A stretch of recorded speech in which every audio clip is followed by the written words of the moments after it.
How about we jump right into a review of the JBL Clip, and then we will do a review of the JBL Go speaker. And then I'll come back and I will give you my final thoughts. All right, so I do have the radio connected to the speaker, so I'm going to turn it on. Series, and Green Bay gets it done.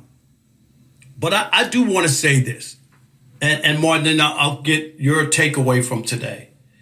And I've been saying a lot. I'm not going to beat my chest. Packers win it 31-24.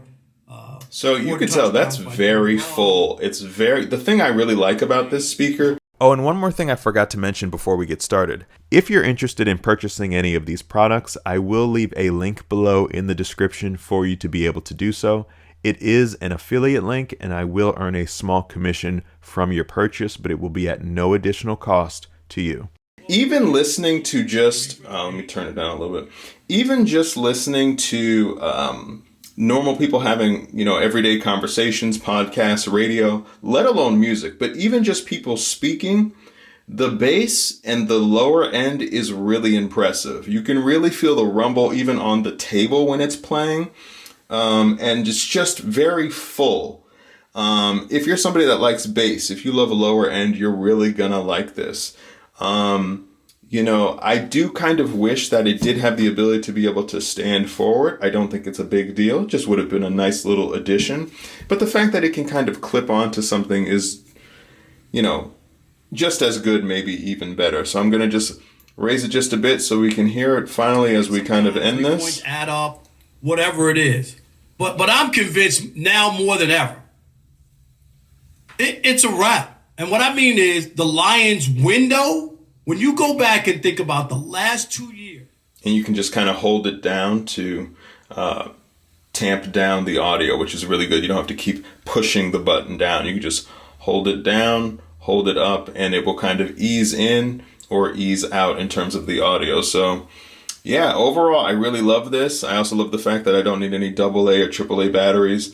You can just easily charge it through the bottom here, just a normal USB cable. The first thing I like about it is the grips. So it really is able to keep your speaker in place when it is seated down on the back, or if you want to sit it down on its side, it can do just that. So that is pretty cool. One other thing that I actually like is that it has this loop right here.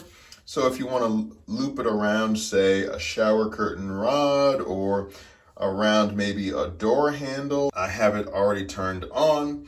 I have it plugged, or I should say connected via Bluetooth to my iPad. So right now what I'm going to do is I'm going to play a small portion from a sports broadcast. She went to Napa Valley about a month ago, and I think I'm now broke as a result of that.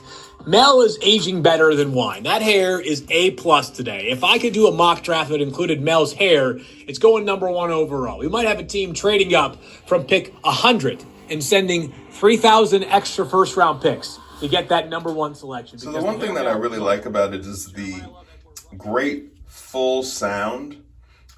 It feels very well-rounded, but still clear. And sometimes speakers like these, they can kind of give you one thing that's really good, say, really nice treble, and it sacrifices the bass. Or it'll give you a punchy bass, but it'll sacrifice the higher end or the mid-range. And I think this is doing a pretty, especially considering how small it is, I think this is doing a pretty good job of giving you a bit of everything in a small package. And doing it, very successfully. It does charge via a USB cable, so you don't have to deal with any type of traditional batteries. So as you can see, both of these speakers are really great in their own right. I really love their size. I really love their sound, but I do believe that there is at least a winner in my particular eyes in this comparison. And while I absolutely really appreciate what the JBL Go speaker can do in such a compact size, and I love the fact that it can not only sit on its back, but it can sit on its side, and it gives you a little bit of a different sound or tonality depending on the angle of the speaker.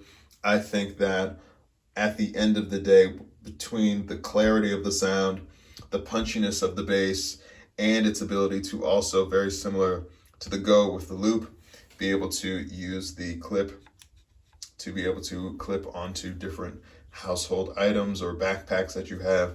I think, at least for me, that the winner in this particular comparison would be the JBL Clip. If you're interested in purchasing any of these products, I will leave a link below in the description for you to be able to do so. It is an affiliate link, and I will earn a small commission from your purchase, but it will be at no additional cost to you.